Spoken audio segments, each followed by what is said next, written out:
Former running back Jeff Logan on the live line now joins us for a few minutes. Jeffrey, I got to tell, I know I'm not supposed to covet another man's stuff, but judging by your social media feed, you're having a pretty good run of late, playing little golf out west, and got to meet the new granddaughter, huh? Yeah, how about that? We were blessed with the birth of our very first grandchild, daughter. Her name is Mia Scarlett, born out in and it's two T's, I am told, so it's not the scarlet and gray. But, yes. Yeah. But it was quite a blessing out in San Diego to our son Christopher and our daughter-in-law Erin, and it we saw pictures of this young lady for about 2 weeks before we got the chance to hold her, and it was really a special event.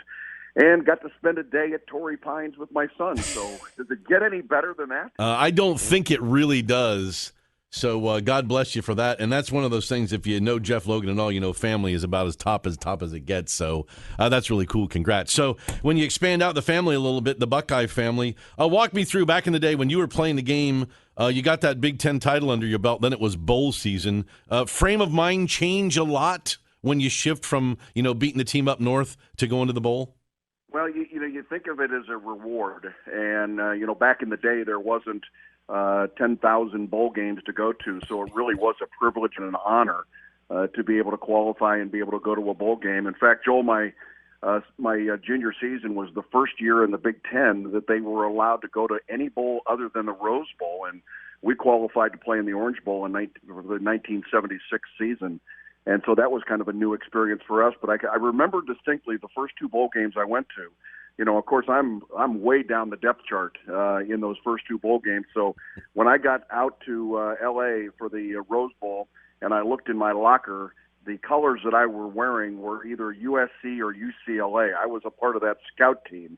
And Woody Hayes would have us go through basically two-a-days while we were out there.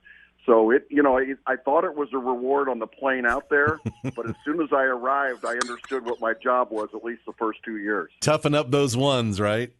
Absolutely. Yeah, Coach Day talked about it this week, Jeff, that it is a reward, and there are special events during Bowl Week, and Fiesta Bowl treats you great, but he said, make no mistake about it, this is a business trip, and we're playing for a national championship, or at least a chance to get to the national championship game. So that mixture of business and pleasure, I'm sure, is part of the formula the coaches go through this week.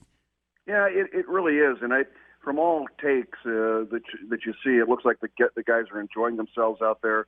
The weather hasn't been terrific, but on the other hand, I think they've enjoyed themselves. And I think, now that they're in game week, this thing has hit them squarely in the forehead, and they know exactly what is on the line. And, Buckeye fans and many of the guys on the team are certainly aware of the 31-0 last time these two teams faced each other. And this isn't one that they want to walk away feeling poorly about. I think the entire nation would love to see Ohio State against LSU in the national championship game. The storylines there are just too good to pass up. Yeah, you think Ryan Day's probably taking it serious because this is one he could hold over Urban Meyer. He'd be like, hey, I beat Clemson. How about you? Yeah, I doubt you would ever see Ryan Day drop one of those on Earth.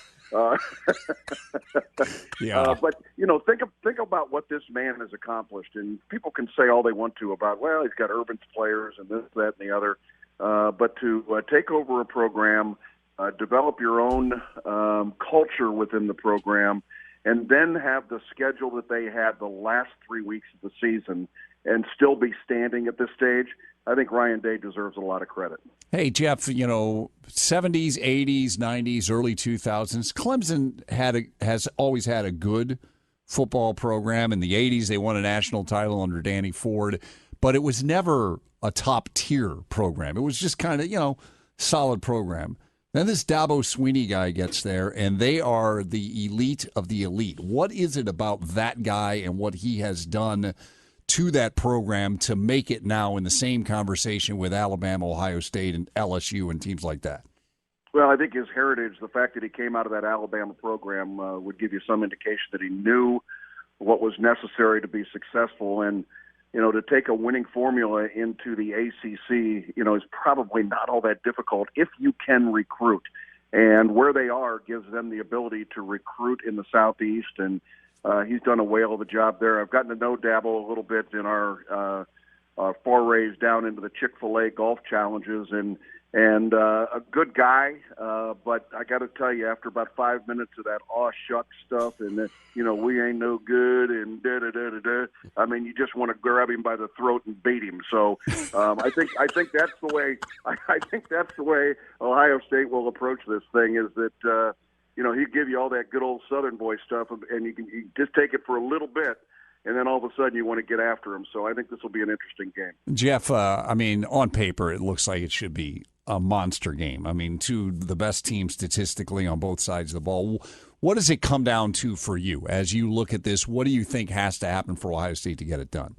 Well, I think it's the efficiency of quarterback play on both sides. And, a lot has been made out of the fact that these two kids tutored under the same guy that kind of helped them become the quarterbacks that they are. And this game has become so quarterback-driven that the performance of those guys at their positions, I think, end up being the difference maker in this game. And, ball security obviously important, and we've got nothing to be ashamed about when it comes to that, because one of the things that we have done extraordinarily well is take care of the football based on the touchdown to interception ratio that our quarterback has, best of anybody in the country. So I think it really comes down to that. The big question mark, Matt, clearly is going to be what truly is the health of Justin Fields. And I think the big brace that he's been wearing all week is more of a smokescreen and more of a precautionary measure.